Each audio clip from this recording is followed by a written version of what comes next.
Today is a day I've been waiting for the past 3 years in Pokemon Go, and that is Pokestop nominations.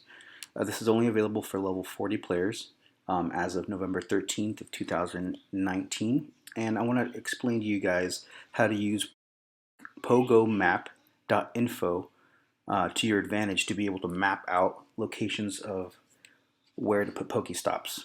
Because if you don't do this right, your Pokestops may not be nominated properly.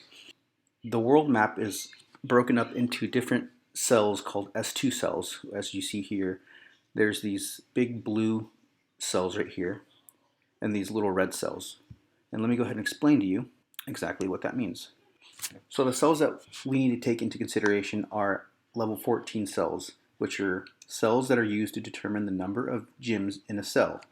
Once you've reached a certain threshold of Pokestops in a level 14 cell, the game will convert one into a gym.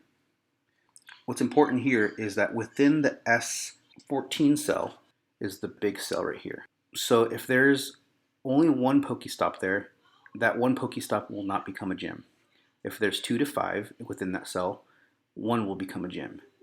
If there's 6 to 19 Pokestops, 2 will become a gym, and so on and so forth. The other one is level 17 cells. S17 cells are used to determine whether an Ingress portal or a Pokestop submission will be imported into Pokemon Go. And it's important to note that you can only put one Pokestop within one S17 cell. S17 cells are the red cells on the map. And this is a website that I use to plan out where I'm going to put Pokestops. And this in no way, shape, or form actually influences anything in the game. It's literally just a website where you can map where you want to put stuff or where Pokestops are and stuff like that. So the first thing you want to do is go to Pogomap.info. You want to create an account. It's very important to create an account because once you create an account, you could create these private Pokestops, private pretty much points of interest within the map. You could place them wherever you want. You could name them, test for instance, and you could add to map.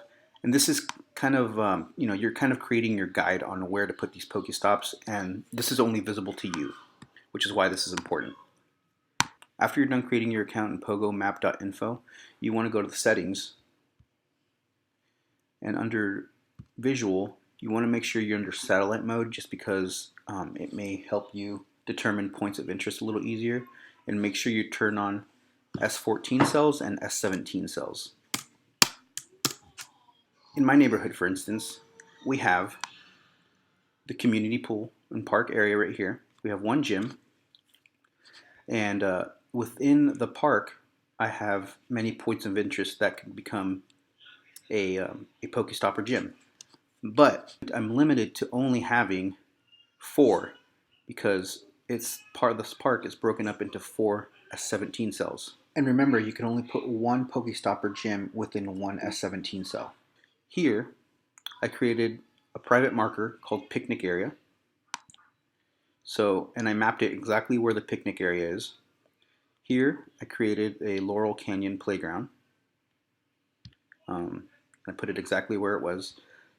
And here, it's very important that you put it on the right spot in Pokemon Go, because if you were to put it over here, in this area, notice there would be 2 Pokestops within one cell.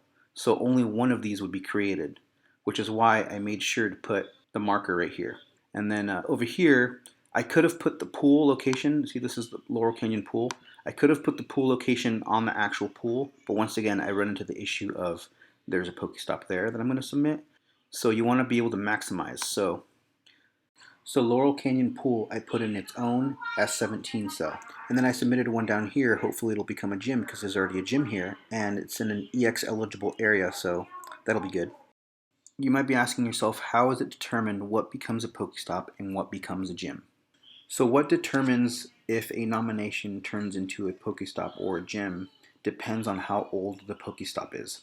The oldest Pokestop within an S17 cell usually turns into a gym. Let's say this is a Pokestop already in the game, and then you create a Pokestop within the same S14 cell. The oldest Pokestop, which is this one, the one that already exists in the game, this one will become a gym. So if you're determined to make a gym in a certain location, the way to go about it is to create a nomination at that location first, wait until it actually becomes a Pokestop within the game, and then create another nomination within that same S14 cell. Then your first nomination will become a gym. So once you have mapped out a little area like so, you want to go into your game in the settings, and if you're a level 40 player, you can now nominate Pokestops. The first thing it asks you to do within the app is to take a picture of the actual location, then take a picture of its surrounding location, and then to place the marker of where it is. You can move around the little pinpoint of where it is. This is where it's very important to put the location of where you want the stop to be. Like for instance, if I'm at the park, so it might put the location here, but yes, it is part of the playground, but I want the Pokestop to go here. That way it doesn't interfere with this Pokestop nomination over here. Alright, let's recap. S14 cells, which are the blue squares right here, will determine how many gyms will be placed within that cell. And within S17 cells, you can only place one Pokestop.